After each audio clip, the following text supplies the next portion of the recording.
CaixaForum Plus y Podium Podcast. Lo mejor está por escuchar. presentan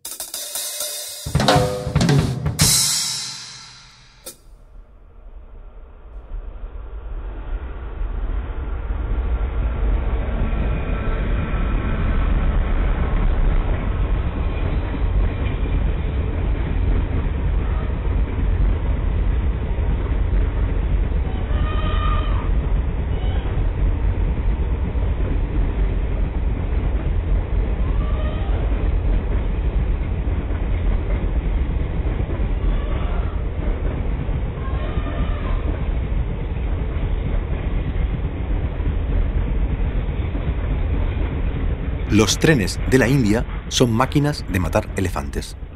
Las vías de ferrocarril recorren las grandes extensiones de tierra donde los paquidermos viven en libertad.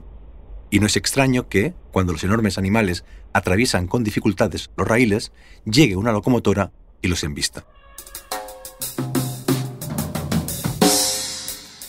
Las autoridades, aconsejadas por expertos, han llevado a cabo diversas estrategias para evitar la muerte de personas y elefantes en esos frecuentes accidentes ferroviarios. Una de ellas ha sido la de colocar nidos de abejas, reales y falsos, en paralelo a las vías del tren, o altavoces que reproducen el zumbido de esos insectos, porque los elefantes tienen pánico a las abejas. Pero lo cierto es que a menudo cruzan por necesidad, porque tienen que ir a beber, por ejemplo, al otro lado. Por eso se ha decretado la reducción de la velocidad de los trenes en ciertas áreas de peligro, pero es una medida insuficiente. En el estado de Bengala Oriental, el Laboratorio de Aplicaciones Bioacústicas de la Universitat Politécnica de Cataluña ha iniciado un proyecto piloto. La detección visual de los elefantes, que permite avisar a los maquinistas, solo es efectiva a un máximo de 250 metros. La sonora, en cambio, amplía el radio a más de 1 kilómetro. Eso si se trata de escuchar al ejemplar o a la manada. Pero los sensores acústicos van más allá. Registran todos los niveles del paisaje sonoro. Antes de que se detecte la pisada del paquidermo o el barrito emitido por su trompa, se puede saber que está llegando, porque desaparecen o cambian las emisiones de otras especies de ese mismo ecosistema. Entonces se avisa al maquinista y se evita el accidente.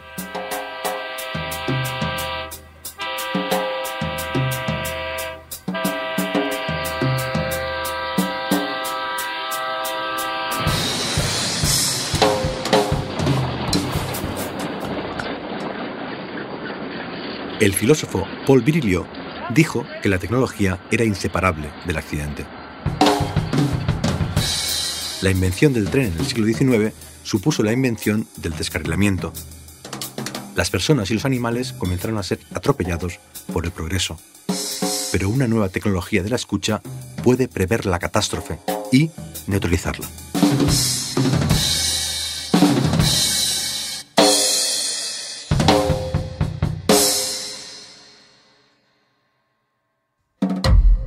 Ecos, de Jorge Carrión. Ensayos sonoros sobre cultura, ciencia y tecnología a partir de las resonancias, las músicas y los latidos del mundo contemporáneo. ¿Aprendemos a escuchar? Capítulo 1. Instrucciones para escuchar el siglo XXI. Conversa el río con la piedra con la orilla y la orilla consigo misma. Pero nosotros nunca llegamos al concierto del mundo. No somos ni habremos sido más que una mezcla de barca y bruma. Nosotros hacemos ruido en cada nacimiento, alumbramos la muerte con cada muerte. Con tal delicadeza no conversamos con nadie que hasta se nos escapa el viaje al oro de la transparencia. No entendemos que el río no conduce a las aguas, sino al revés, que en su rítmica estela la conciencia es prosodia en la luz de un labio. A la espera de algo, arrojamos al siglo nuestra voz inútil. Las palabras caen, piedras autistas, a ningún tiempo.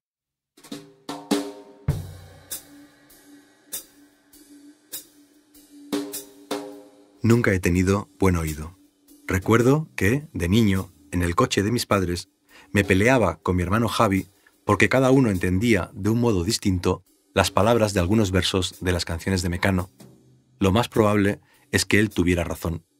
Con el tiempo y con mucho esfuerzo, aprendí a leer y a entender algunos idiomas extranjeros, pero ninguno lo hablo bien. Por la misma razón, mi pésimo oído, la música y la radio nunca fueron esenciales en mi vida. Sí lo fue, en cambio, la literatura oral. Cuentos te leía muchísimos. Todas las noches antes de ir a dormir leíamos. Otros me los inventaba porque ya no tenía repertorio. Nunca te cansabas. Siempre querías uno más. Va mamá, el último, el último. Los cuentos que me contaban mi madre y mi abuela. La poesía que descubrí en la adolescencia y nunca me ha abandonado. El teatro, los recitales, las lecturas en voz alta, los guiones de series y películas, las conferencias performativas, los cuentos que les cuento a mis hijos. Papá, tú nos des cuentos algunas noches que nos gustan mucho. Y nos ha gustado mucho El lobo en calzoncillos. Para cerrar el círculo y abrirlo de nuevo. El lobo en pantalones. Durante estos mismos años de mi paternidad, los podcasts también se han vuelto importantes en mi vida.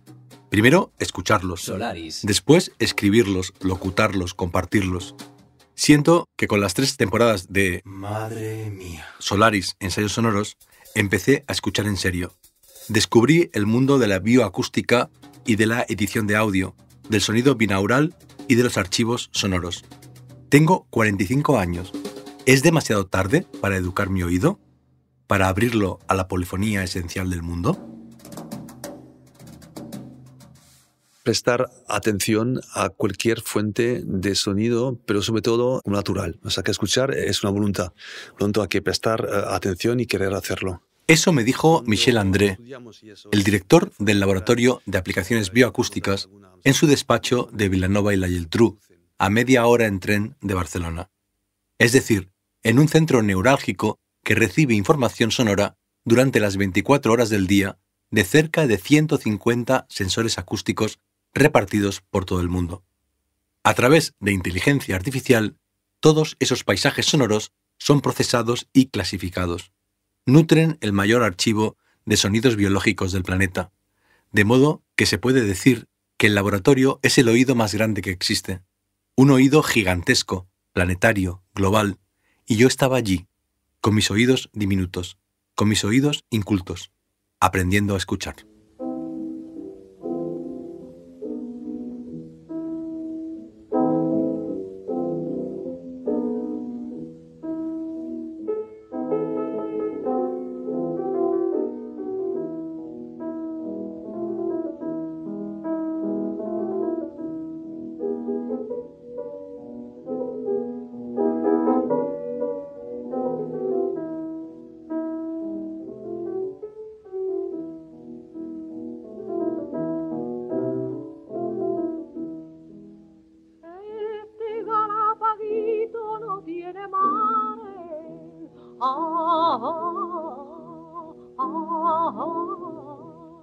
No tiene mare, sí, no tiene mare, no, no tiene mare.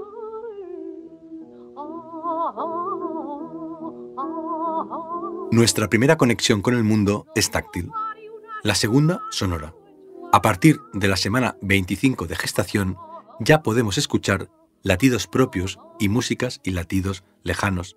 Después de nacer, lloramos y nos cantan nanas y aprendemos a decir papá, mamá.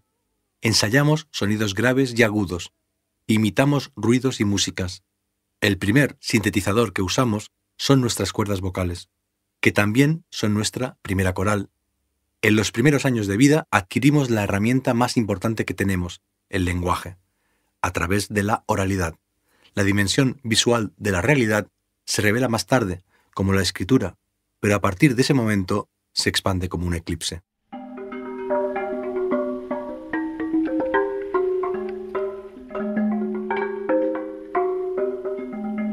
Pero en el fondo de nuestra memoria, no obstante, esa red de cuevas, ese mito de la caverna, quedan los ecos de aquel primer mundo sonoro.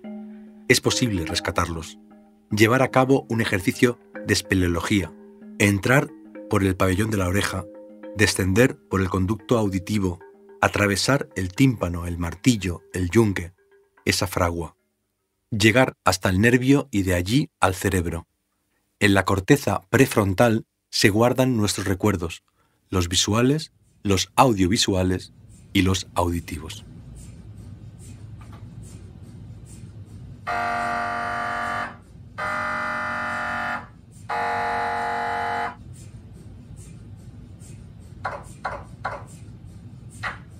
Así suena una máquina de resonancia magnética. A través de pulsos de onda de radio y de un campo magnético, la tecnología realiza un mapa de la parte del cuerpo que está siendo retratada. Por ejemplo, del cerebro. Protegidas por esa cámara acorazada, el cráneo, las zonas más activas del cerebro muestran más sangre oxigenada que las menos activas. Es así como se puede rastrear la actividad mental. La ecografía, en cambio, no es capaz de atravesar los huesos, de modo que no puede dibujar lo que hay más allá del cráneo. La ecografía también se conoce como sonograma. Utiliza ondas sonoras, ultrasonidos, para crear imágenes de órganos, tejidos y estructuras del interior del cuerpo, de sus entrañas.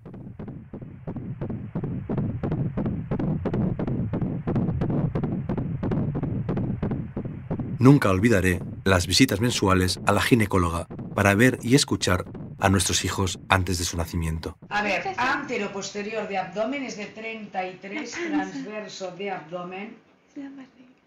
Esto es la barriguita. Las imágenes y los sonidos de aquellas visitas a veces me asaltan a modo de ecos, es decir, a modo de repeticiones que van perdiendo intensidad. Porque el eco surge cuando las ondas sonoras chocan contra un obstáculo. Y a partir de ese momento, el del choque, el eco empieza a decrecer. Con el paso del tiempo, el recuerdo de las experiencias también se va disolviendo, y uno empieza a dudar de si las vivió o si las soñó, pero no olvida la fuerza de aquellos impactos. En los tiempos acuosos y oníricos del mito, la ninfa Eco era una cómplice infame de las infamias de Zeus, una musa muy astuta que entretenía a la diosa Hera mientras su marido estaba conquistando y violando a otros seres femeninos. Cuando Hera, al fin, le quitó la máscara, le quitó con ella el don de la palabra propia y la condenó a repetir todo lo que oyera. Eco se enamoró de Narciso, quien estaba a su vez enamorado de su propia imagen, de su propio eco reflejado en el agua. Tras ser rechazada, Eco murió de amor y su voz quedó para siempre resonando por el mundo. Es decir, el eco de Eco rebota desde entonces por todas las superficies de lo real, igual que las ecos de mis hijos rebotan por los rincones de mi subconsciente. No se puede escapar de los sonidos, siempre hay algo que escuchar, escribió el músico y filósofo del ruido norteamericano John Cage. Todo suena y resuena. Eco, de hecho, proviene del latín eco y del griego ecos, que significaba sonido. El sonido es el único vínculo de información que compartimos todos los seres vivos en la Tierra, que seamos planta, animal, acuático o terrestre.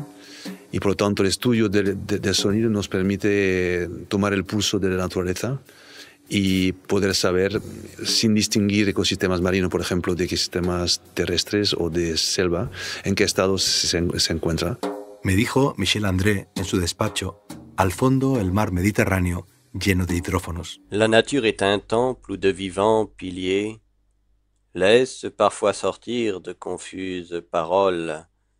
L'homme y passe à travers des forêts de symboles qu'il observe avec des regards familiers. Según la mitología, el mundo no es un bosque de símbolos, como propuso a mediados del siglo XIX el poeta francés Charles Baudelaire, sino una caja de resonancias.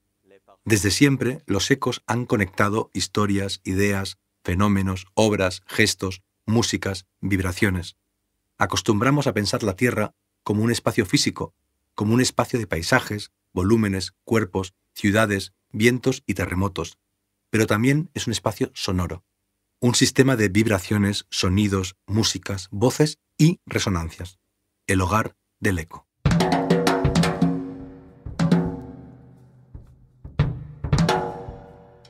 Otra leyenda de la líquida antigüedad vincula a la ninfa Eco con el semidios flautista Pan. Cuando ella lo rechazó, porque estaba enamorada de un sátiro, Pan enloqueció a unos pastores y les ordenó que la despedazaran y que repartieran sus miembros por las montañas. En ellas siguió resonando su voz, como testimonio de la atrocidad, como recuerdo. Según Ramón Andrés, en su diccionario de música, mitología, magia y religión, los antiguos narraban así el origen del pánico. Los ecos, los reflejos, los espejos no solo están en el mundo exterior, también habitan en nuestro interior. El miedo, la ansiedad, la felicidad o el amor son fenómenos mentales y por tanto bioquímicos. En la zona parietal inferior y frontal inferior de nuestro cerebro habitan las neuronas espejo, que fueron descubiertas durante los años 90 del siglo pasado. Son las células que nos permiten tanto imitar a los demás como entenderlos. Una disfunción de las neuronas espejo explica el autismo. Son la clave de la empatía, pero explican tanto nuestro comportamiento individual como nuestras respuestas colectivas. Nuestra identificación con ciertos personajes de películas o de series de ficción, nuestros cambios de hábitos de consumo ante ciertas campañas de publicidad, nuestra inclinación política. Estas células parecen crear cierto tipo de intimidad entre el yo y el otro, ha escrito el neurocientífico Marco Iacoboni en su libro Las neuronas espejo. Y añade, y tiene sentido postular que la actividad del sistema de las neuronas espejo también puede estar vinculado con el sentido de pertenencia o de afinidad respecto de un grupo social específico cuyos miembros, sentimos, son más similares a nosotros que otras personas.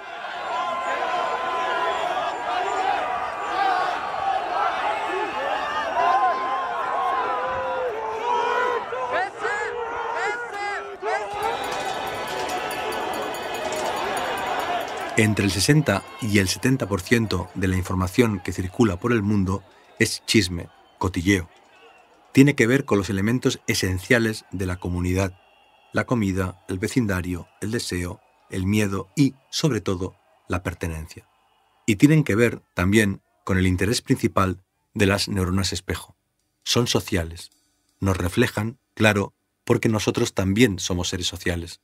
Células del cuerpo social. This is all wrong. I shouldn't be up here. I should be back in school on the other side of the ocean. Yet you all come to us young people for hope. How dare you? You have stolen my dreams and my childhood with your empty words. And yet I'm one of the lucky ones. En pleno antropoceno, en plena crisis climática, en pleno ascenso de la extrema derecha en todo el mundo, en plena pandemia de negacionismos, en plena expansión militar y en continua guerra cultural, se ha vuelto urgente que escuchemos a los otros, humanos y no humanos, que escuchemos al mundo, que escuchemos al mundo. Repito, que escuchemos al mundo. Conversa el río con la piedra con la orilla y la orilla consigo misma. Pero nosotros nunca llegamos al concierto del mundo. Pero podríamos llegar a escuchar el concierto del mundo. No es necesario disponer de micrófonos e hidrófonos plantados en las selvas y los océanos del planeta Tierra, esa caja de resonancias, ese laberinto de ecos. Tal vez solo necesitemos unos oídos, ciertas voces y paisajes auditivos, unos ensayos sonoros y unos auriculares, y ganas de aprender a escuchar. Hay que estar atentos. Prestar atención y fijarnos en la coherencia que tienen los sonidos entre sí, incluso cuando el viento pasa a través de las ramas de un árbol, la lluvia, todo esto tiene un sentido, una coherencia. Estas ecografías, estos sonogramas, escritos y diseñados según una ética y una estética de los ecos, literales y conceptuales, quieren ser herramientas para trabajar la atención. En cada capítulo de Ecos iremos compartiendo instrucciones para escuchar el siglo XXI, lo que solo puede significar desenamorarnos del espejo, de la pantalla, de nosotros mismos. Los antiguos narraban así el origen del pánico. E intentar escapar del narcisismo. Si aprendemos a escuchar a los maestros y las maestras, el mensaje de los mitos antiguos y contemporáneos, a quienes no piensan como nosotros y a las otras especies del planeta, quizá podamos evitar la violencia, el accidente, la colisión. Pero una nueva tecnología de la escucha puede prever la catástrofe y neutralizarla. Al menos tenemos que intentarlo.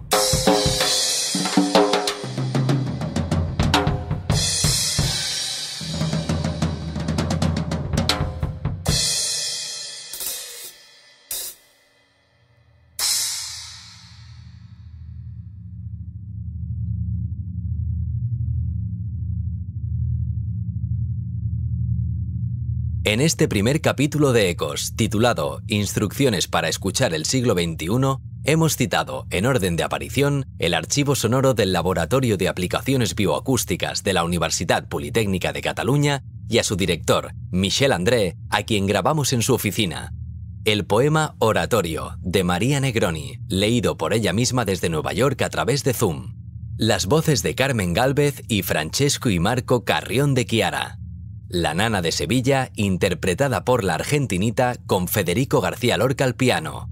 Audios de abejas, cuevas, resonancias magnéticas, ecografías, el poema Correspondencias de Charles Baudelaire, discursos políticos, protestas antivacunas y la voz de Greta Thunberg extraídos de archivos sonoros diversos y de YouTube. El libro de John Cage, Escribir en el agua, Cartas 1930-1992, publicado por el sello Caja Negra en traducción de Gerardo Jorge. El diccionario de música, mitología, magia y religión de Ramón Andrés, de la editorial Acantilado, y el de Marco Iacoboni, Las neuronas espejo, empatía, neuropolítica, autismo, imitación o de cómo entendemos a los otros, traducido por Isolda Rodríguez Villegas y publicado por Katz.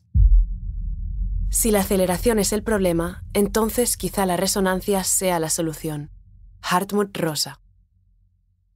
Ecos es un proyecto de ensayos sonoros escritos, compuestos, dirigidos y narrados por Jorge Carrión. La edición, la música original y el diseño sonoro son de Andreu Quesada. La voz de la cabecera y de las citas finales de María Arnal. La edición textual es de Ana Rivera. La producción ejecutiva es de María Jesús Espinosa de los Monteros y Lourdes Moreno Cazalla. Una coproducción de Fundación La Caixa y Podium Podcast. Todos los episodios están disponibles en la web y en la app de CaixaForum Plus. Más información sobre el proyecto en la web de Podium Podcast y en las cuentas de Twitter e Instagram @JorgeCarrión21. Madre mía.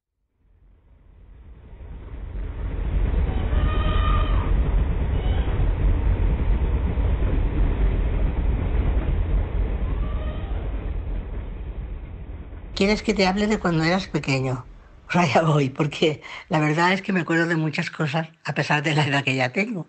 Eras un niño, fuiste el primero, papá se iba a trabajar y yo era la que te cuidaba, entonces he hablado muchísimo contigo, porque era una manera pues de estar más acompañada, y yo creo que tú parece como si me entendieras, porque te calmaba muchísimo y nada, nos gustaba hacerlo a ti y a mí.